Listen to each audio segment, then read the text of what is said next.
Hi YouTube, one of my subscribers asked me to make a video about ancient aliens. That's the concept, not the TV series, that is. The idea that aliens, extraterrestrial life of some form or type, has affected our development, maybe even gave rise to the human, cultures and technology that we see, perhaps even manipulate our genetics in some way for literally creating man from what was primitive, Homo erectus or something. I would say it's possible. I would say it's also more likely than some of the creation explanations that have been dreamt up by various religious groups. I would say if you look at the claims of, for instance, the Bible, the Jewish tradition, the Christian tradition of how the world was created and how humans came to be, they don't make a lot of sense. And I know that the ancient aliens hypothesis people, they have a tendency to very liberally apply anything which could be construed as our understanding of extraterrestrials. They sort of liberally apply it to those religious concepts, saying, well, God was an extraterrestrial, this biblical passage mentions, wheels in the sky, it must be UFOs. Which is one weakness I see in the ancient aliens theories. But I would say it's much more likely than the sort of religious myths at explaining how we came to be. I still think the most likely explanation is, of course, it's the evolution of our biology, then our language, then our, culture and technology separately, sort of going up and up each time. And of course now there's the computer age, and that could be said to be, we're almost creating artificial intelligence ourselves. But I would say that the ancient aliens theory does hold some water. If you look at the things said in various religious texts, historical texts, any of a number of different things, it does indicate at least the possibility that extraterrestrials at one time or another have affected our human culture. Now, of course, if you look at all of the evidence of aliens, of extraterrestrial, I would say personally it's 100% certain to me that there's life on other planets. There are innumerable numbers of galaxies throughout this universe. There are galaxies far larger than ours. These contain trillions upon trillions upon trillions, probably, of planets. Very recently, with new upgrades in telescopic devices, we've noticed that there are actually quite a few planets roughly equivalent to Earth in size and possibly in composition that we simply didn't see before. Before we could only see the larger planets. Now we can see smaller planets. We're realizing that Earth is actually a relatively common planet size, that this planet is actually, relatively average. It's actually not that small or large. Of course, if we looked at the composition of our own solar system, we could have seen that, but they didn't take that logical step for some reason. So I would say, yes, there's life on other planets. I do believe that. As for intelligent life, probably, because if we're assuming that the universe is gigantic, which it is, we have to assume there's probably millions of planets out there with life on them. Some of it's probably much more advanced than us. Some of it's probably roughly on par with what we would consider, civilized, technologically capable. And some of the planets are probably filled with nothing but slime mold. It's just a mathematical gradient. It's sort of looking at, a wave function or something like that, a graph of averages, a bell curve. We're probably most likely somewhere in the middle of that bell curve. There are a few groups that are probably intensely advanced. They might be immortal by now and, do time travel. That is possible within physics. It is theoretically possible. There are these immortal races running around that unless you were to physically kill them, they would live forever and just keep regenerating themselves. Maybe clonal masses of big amoeba creatures, for all we know.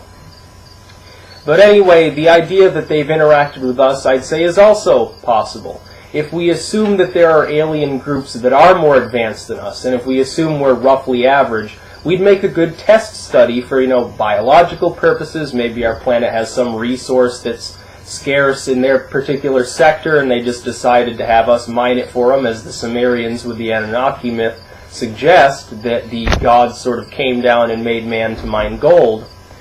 That is possible. I wouldn't say that particular theory is quite likely, but it is possible.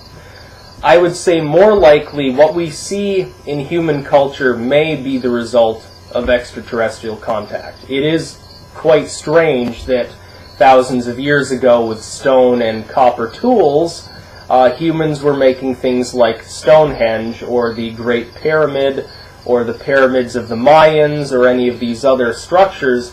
It does seem rather odd. Number one, we can't exactly figure out why they created them in the first place. Many of them also have a cosmic alignment to them. The Great Pyramid lines up with several other pyramids to roughly shadow one of the constellations. The Mayans and the Aztecs in these groups were building things that were almost obsessed with mathematics.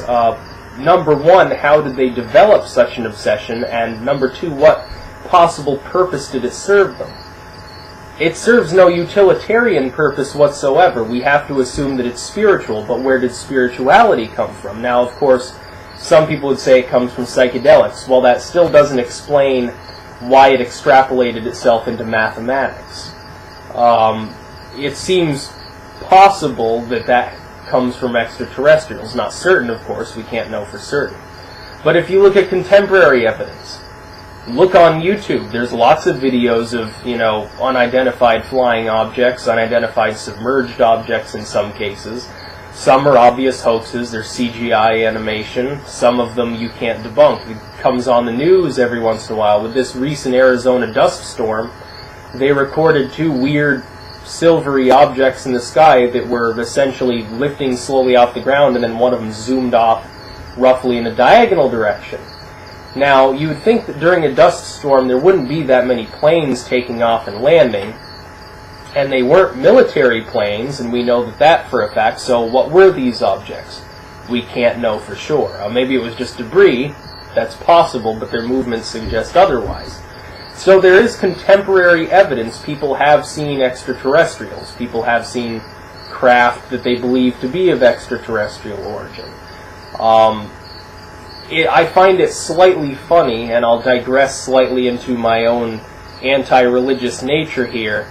I find it slightly funny that people have no problem believing that the world was created in 6 days by a being who created us out of clay, and yet they have intense problems with the idea that aliens even exist, let alone affected human culture in any way. I find that slightly strange. I would think that the latter has a little bit more evidence. We can see at least videos and pictures and so forth of what is supposedly extraterrestrial objects or beings. We have no such evidence for any of the claims of any of the mainstream religions. We don't have a picture of God, so to speak. But we do have pictures of UFOs, many of which are obvious hoaxes, some of which not so much. And of course, in ancient history, Alexander the Great was recording about some craft that came down from the sky and scared his elephants when he was trying to attack the Indians, and as a result of losing that battle, he was turned back from invading and essentially conquering the known world, because India was the edge of the known world at the time. And thus, we have to keep the possibility at least in mind. Maybe these extraterrestrials do affect our actions, our technology, and so forth, for some unknown reason. It could be aliens are going to come down from the sky on December 21st and start talking to people in some weird language we won't understand and showing us all sorts of wonderful things. It's possible. I don't think that's likely, but it is feasible. But, and I don't believe in Roswell or any of the conspiracy nonsense. I think the idea that a spacecraft manned by life intelligent enough to come from at least another, side of the galaxy probably would not deliberately or accidentally crash a craft onto this planet. I think that's somewhat unlikely. I think it's unlikely that these beings would be concerned with being shot down and so forth. I don't believe in the Area 51 nonsense. I think that's just an air base. We can see it from the sky. It's composed of runways. It has planes actively there. That's an Air Force base. The reason why it's top secret, they're probably developing secret aircraft there because it happens to be a remote area with a large, essentially what amounts to a crater surrounded by mountains. It's a pretty secure area to build such things. But I do think it is possible that aliens in ancient times, and perhaps even in more modern times, have affected our culture. It's very possible, I would say even possibly likely.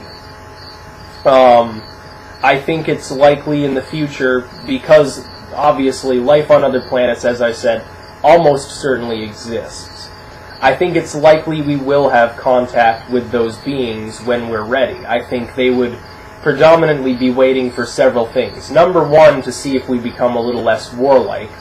Because let's put yourselves in the shoes of an alien. We're assuming that this is an advanced race that no longer wars with itself. Would you want to give alien technology to creatures that would primarily turn it into weapons? Probably not. Number one, they may eventually become a threat to you. Number two, they would definitely be a threat to one another, and if your intent is to help or affect these beings in some way, for your own purposes or for theirs, you don't want them wiping one another out. It just doesn't make sense. So I would say they would be looking for, number one, to see if we're less warlike. Number two, do we take an active role in communicating with them? I would say the SETI project is somewhat limited. It's attempting to receive signals from other locations. Why don't we have some sort of system to attempt to broadcast to other locations? We should be broadcasting, light patterns or computer wave, radio waves or whatever. We should be putting them out into space if we really wanted to attract some other race here. The best way to do that wouldn't be to wait for them to contact you. That's like waiting for a phone call from somebody that you want to call. It just doesn't make sense. You wouldn't wait for a phone call from somebody that you don't even know personally. You would call them up on the phone and talk to them.